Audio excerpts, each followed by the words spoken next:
I'm Patricia Barlow-Irick, and I train wild horses and I teach people how to train wild horses at Mustang Camp here in northern New Mexico. We've trained more than 600 Mustangs and burros for adoption. In 2021, I took on a student and found her a fresh Mustang with the intent of documenting our process. Maria is a statistician in Portland, Oregon. Her special needs rescue dog, June, introduced her to positive reinforcement based training, and she decided to learn to use these same methods with horses. The Jicarilla Ranger District had 3 recently captured horses in the Forest Service holding facility. The gray mare, they said, sweats if you even look at her. The others were calmer.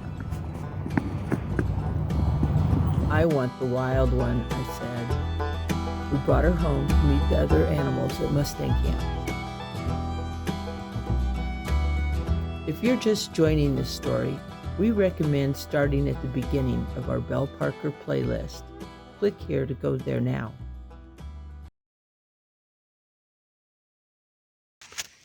We were starting on task 4, which is targeting face to finger.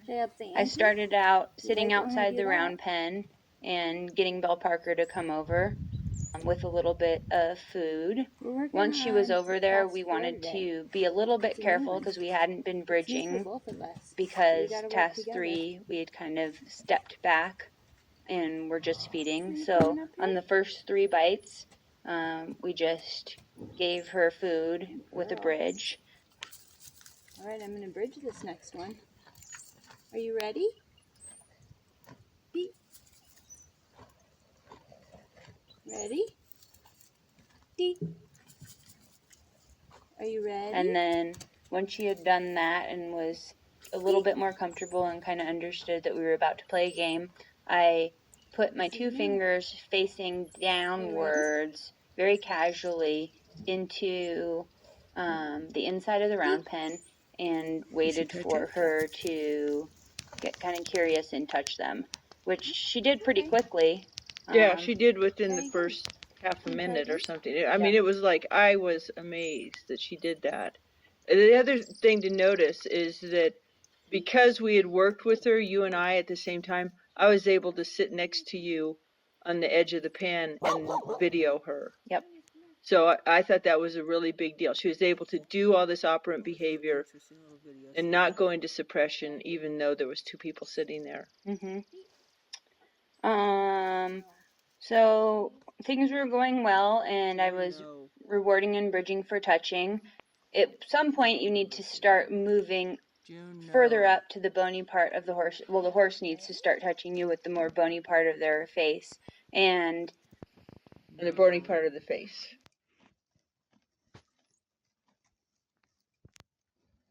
Ready?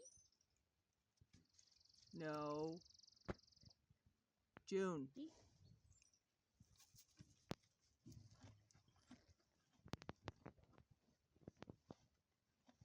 Juniper, come here. I'm going to put a little rope around June, okay? Junies, come.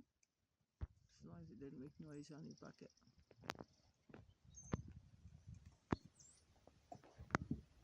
Good girl, Belle Parker. Are you ready? Are you ready? Deep. Thank you for the touch. I love your sweet touch. Ready? Is that a little too soon? No, that's perfect. High rate of reinforcement. Now you can try to go for higher. Because she's done it 3 times. So if she touches lower, I want to not... Just wait till you get a slight movement of a slight difference. Okay, but if she touches low, you're going to shape it. Then I'm going to not reward. That was higher. You're very close. I like it. so there were a couple things that I was doing wrong, which was I wouldn't put the command on it yet. Putting her too early. Her nose more into my hand. You know, she was kind of lipping and a little bit nibbling at my hand. And at that point, Patricia suggested that I reward for shaping downward motion, which I was not capturing very well. So the entire time I had my fingers down, and I also think that I had my fingers a little bit too far up. Like in order to try and get higher on her head, I was actually putting my fingers higher, which was something we discussed not to do before the session. But it was just what I wanted to, I wanted to do it so bad. It is so instinctive to just say, well, I'll just put my hand up higher and I'll touch her up higher. But that actually doesn't work, because as we talked about, the vertical axis is a spectrum of scary, with scary being the higher you go, the more scary it is, and the lower it is, the least scary it is. So everything you do that's up is more scary than if it was just a slightly lower. So you always want to stay as low as you can and get the job done, because sometimes things are too low. Deep. Ooh, I like that one. Good girl. What a good girl. Ready? Deep. That was nice, Belle Parker. That's a 2-biter. I like what you're doing. You ready? Oops. Deep. How long's our session been? 6 minutes and 50 seconds. Okay. Oops.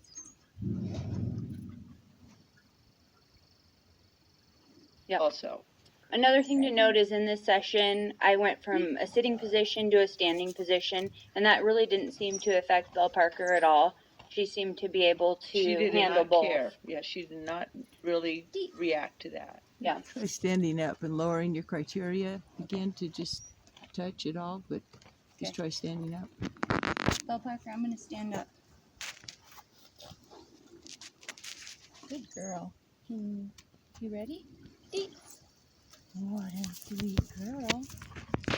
Are you ready? Deep. I had a high criteria again. Okay. So after about 11 minutes of training, I was getting a lot of kind of nibbly nose stuff, and Patricia stepped in. She was in a sitting position, and a couple of things, and pretty quickly she was able to be getting the bony part of Belle Parker's face. Yeah. So we did not video this part because I handed the camera back to you. Yep. So this is, you got to take our word on it. Yeah. Patricia was sitting, and she actually put her kind of peace fingers upwards instead of downwards. This the whole hippie thing. Yeah. And you got to be old hippie and hold this peace sign with horse. And pretty quickly, Belle Parker was targeting in the right place. Also, which was really cool, she wasn't really jerking her head back. It was almost like slipping into task 4.4, where you're rubbing the horse's head? Yeah, I was able to rub down. I was able to touch her wound. I was able to rub down her face. I was able to keep my hand on her face while she got the food. So that's another important part of it, is that food management is a little bit tricky, because you want to lure them slightly into a downward motion. And so they get that downward motion, and then they get the food. So that respondently conditions the feeling of that downward motion. So that is the kind of, it's like you don't really want to lure them, but they've already done the task that you bridged them for. Then you're just respondently conditioning this feeling of head down. Yeah, and I think I've noticed, or you've kind of shaped me into really being more aware of where I'm feeding, because that can help you with keeping the animal in that position or moving the animal into the position for the next iteration. And there's so many things where we do that, where like some little practice that we have, it's not immediately evident of why we're going to do that, but it ends up helping. Like deciding, when we had to decide, are we going to continue feeding her in a square pen, even though we're not trying to get her into the square pen right now, or are we going to continue feeding her out in the round pen where she's more comfortable? and just making that decision. No, she eventually needs to go in the square pen. Yeah. So we'll just feed her there, and that's good. And it's not really a training thing, but it helps us in the furtherance of what we're doing. So it's always good to kind of, it's always good to estimate what is going to be in furtherance of your goal.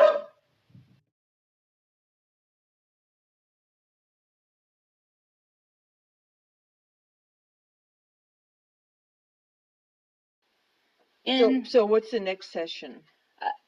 What I'm thinking for the next session is I'm going to try to kind of imitate what you did. I'm going to switch my fingers into the upward peace sign. I'm going to really reward for kind of her keeping in that position and hopefully get to 4.4 where I'm actually petting up her head. Yeah, and it's really her petting your hand with her head. Mm-hmm. That's what you like better than you petting it. Yeah. It's her petting her head on your hand. Yeah, it's an interesting part of all of this. There's so much as the trainer you want to do for them, but something that this task is really teaching me, which I definitely have not mastered, is as the trainer, there's so much that you want to do for the animal, but what we really want is the animal to do it for themselves. And that is really, really difficult. I'm strongly nodding in agreement. I'm strongly nodding in agreement. It's like, really, we want the animal to do everything. Yeah. If we could just stand there and be the food delivery vending machine, that would be great. Yeah. So that might be one of the primary things I'm going to focus on is not cheating. Yeah. Cheating for the animal is so, that's a personal Zen kind of practice of, I will not cheat for the animal, I will not cheat for the animal, I will not cheat for the animal. And just, that's why, what do I say to them? Like, I'm kind of famous for saying, no, you have to do it yourself. Mm-hmm. You have to be the one. Can't do this for you. You have to be the one. And that helps me. That doesn't help her. That helps me remember, don't cheat for the animal. Yeah. Because I have that same instinct. But I just remind myself, and you've probably already heard me say it thousands of times. Every time we try to train or trim Vixen's feet. Yeah, I can't do this for you. You have to do it. And in the long run, it really helps, because if you do it for the animal, they really don't learn it. They just don't learn it. Yeah. Okay, it's good. Are you ready? You ready? Eat.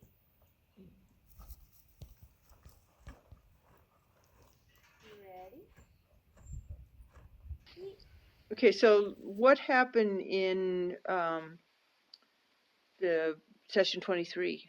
In session 23, I was working on task 4.3 and 4.4. Task 4.3 is target to face with a countdown, and task 4.4 is respondent conditioning to petting the face. You recommended I actually do 4.4, the respondent conditioning to petting face, before I did the countdown target. So I did it in that order. And how did that seem? Great.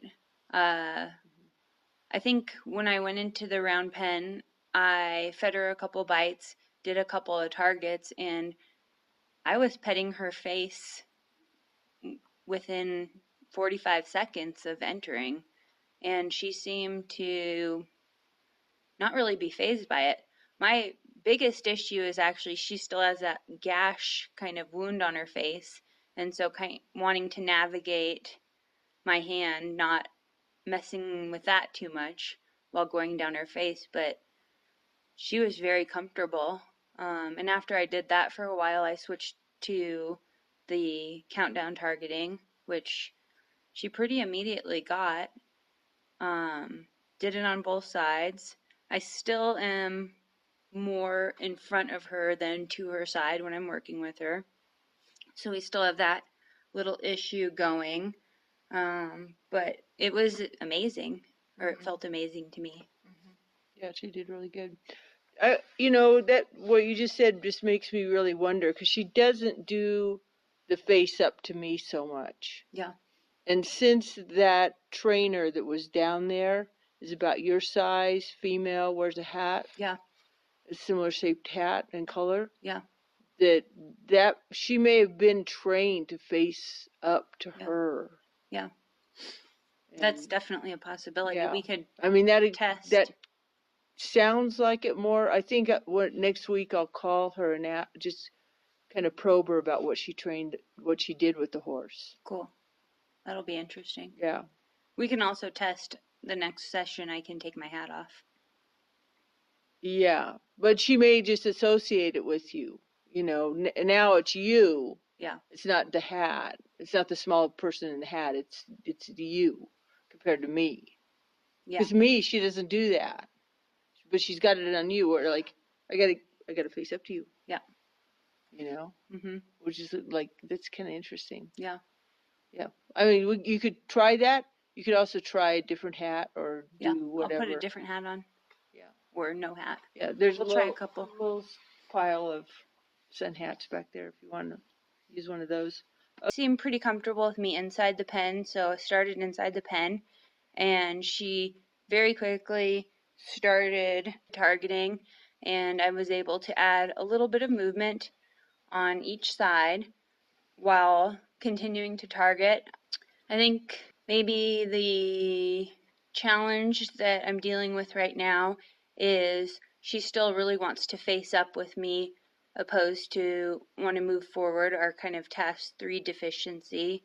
And so she was really successful making a lot of movement and accepting a lot of movement and targeting, but it was still in that kind of head-on position. Yeah, I thought she did really good, but she still isn't ready to put her jaw parallel to your body. No. So we just got to let her deal with that. And walking in a bigger circle, it would help her to get what she wants, but she needs to figure out how to behave so that she gets what she wants. Yeah. Rather than us compensating for her. So that's why I was like, no, let's just rotate in place. We want her to walk in a circle. And so you got to judge, okay, this time she can go 20 degrees. This time she can go 20 degrees. Oh, now she can go 30 degrees. Mm-hmm. Now she can go 45 degrees. Yeah. So you just kind of keep track of that in your head. And what you want to get to is a full 360. So where she's moving while you're moving. Yeah, you show her the target and then you move it around and she follows it. Got it. And we'll definitely do that with 5. Now with 4, it's not so important, but it seemed like to me like she might do it. That's why I was like, just try this. Just go for it. Yeah. One thing I was doing was I was rotating some number of degrees, probably like 20, 30 degrees, and then I was sticking out the target. Should I have been sticking out the target and then starting to rotate that 20, 30 degrees? When I would say what you did was just perfect for what she could do. Okay. Okay. Yeah. It kind of helped her, and when it got too far, then it's a couple of times you rotated backwards. Yeah. To put it into where she could get it. So I think we've got a few little crutches going on with her, but I think she really made big progress because she was walking with the side of her face towards you. Yeah. And I also felt like she didn't escape quickly. When she escaped or when she left, yeah, she just barely went away. Yeah. So that felt like and quickly came back. Mm-hmm. She was really motivated to play the game. Yeah. And, if she left, she was quickly like, hey, I'm here. Let's do this again. Yeah. So. Yep. So I think it's all good. Okay, good.